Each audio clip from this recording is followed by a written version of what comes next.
പുണ്യ നബി മുഹമ്മദ് സല്ലല്ലാഹു അലൈഹി വസല്ലമ പിറന്ന മാസമാണല്ലോ റബീഉൽ അവ്വൽ 12. അപ്പോ ഈ മാസത്തിലെ നബി സല്ലല്ലാഹു അലൈഹി വസല്ലമയെ കുറിച്ചുള്ള ഒരു കുഞ്ഞു കഥ കേൾക്കാൻ എല്ലാവർക്കും ഇഷ്ടമല്ലേ? എന്നാൽ ഞാനൊരു കഥ പറയാം. ഒരിക്കൽ പ്രവാചകനും ശിഷ്യന്മാരും കൂടിയിരിക്കുന്ന ഒരു സദസ്സിൽ ഇരിക്കുകയായിരുന്നു. ആ സദസ്സിനിടയിലേക്ക് ഒരു യാചകൻ കയറി വന്നു.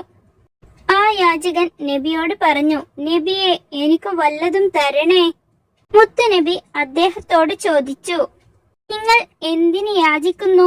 നിങ്ങളുടെ വീട്ടിൽ ഒന്നുമില്ലേ? ഇല്ല എന്ന് മറുപടി പറഞ്ഞു. എന്നാലും എന്തെങ്കിലും ഉണ്ടാകുമല്ലോ എന്ന് നബി സല്ലല്ലാഹു അലൈഹി വസല്ലമ ചോദിച്ചു. ആ, എന്റെ കയ്യിൽ ഒരു പുതപ്പും വെള്ളിപ്പാത്രവുമുണ്ട് നബിയെ. എന്നാൽ അതും കൊണ്ട് വരൂ. അങ്ങനെ ആ യാചകൻ സന്തോഷത്തോടെ വീട്ടിലേക്ക് മടങ്ങിപ്പോയി. അങ്ങനെ ആ പുതപ്പും വെള്ളിപ്പാത്രവുമായി നബിയുടെ അടുത്തേക്ക് വന്നു. നബി ശിഷ്യരോട് ചോദിച്ചു, ആരാണ് ഇത് വിലക്ക് വാങ്ങാൻ തയ്യാറുള്ളത്? അങ്ങനെ ഒരു സഹാബി കൈ ഉയർത്തി, ഞാനത് 2 ദിർഹമിന് വാങ്ങാം നബിയേ. അങ്ങനെ ആ സഹാബി ആ പുതപ്പും ആ വെള്ളിപ്പാത്രവും വാങ്ങി. ആ പാവപ്പെട്ട ആ യാചകൻക്ക് മുത്തുനബി സല്ലല്ലാഹു അലൈഹി വസല്ലമ ആ 2 ദിർഹം നൽകി. അങ്ങനെ മുത്തുനബി പറഞ്ഞു, 1 ദിർഹം കൊണ്ട് നിങ്ങൾ ആ വീട്ടിൽ ഭക്ഷണം കൊടുക്കുക. മറ്റേ 1 ദിർഹം കൊണ്ട് മഴു വാങ്ങി കാട്ടിൽ പോയി വിറക് വെട്ടി ജീവിക്കുക. അങ്ങനെ ആ യാചകൻ സന്തോഷത്തോടെ തിരിഞ്ഞുപോയി. അങ്ങനെ കുറെ നാളുകൾക്ക് ശേഷം 2 ആഴ്ച കഴിഞ്ഞ് ആ യാചകൻ നബിയുടെ അടുത്തേക്ക് വന്നു.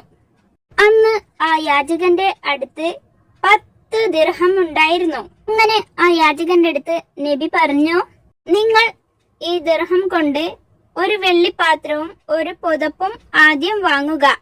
ബാക്കിയുള്ള ദിർഹങ്ങളൊക്കെ വീട്ടാവശ്യത്തിനു വേണ്ടി നിങ്ങൾ എടുക്കുക. യാചനയിൽ നിന്ന് മോചനം കിട്ടിയ അദ്ദേഹം സന്തോഷത്തോടെ വീട്ടിലേക്ക് മടങ്ങിപ്പോയി. മുത്തുനബിയെ കുറിച്ചുള്ള ഈ കഥ കൂട്ടുകാർക്ക് ഇഷ്ടമായോ? പുതിയൊരു കഥയുമായി വീണ്ടും വരുന്നതുവരേക്കും എല്ലാവർക്കും അസ്സലാമു അലൈക്കും വറഹ്മത്തുള്ളാഹി വബറകാതുഹു.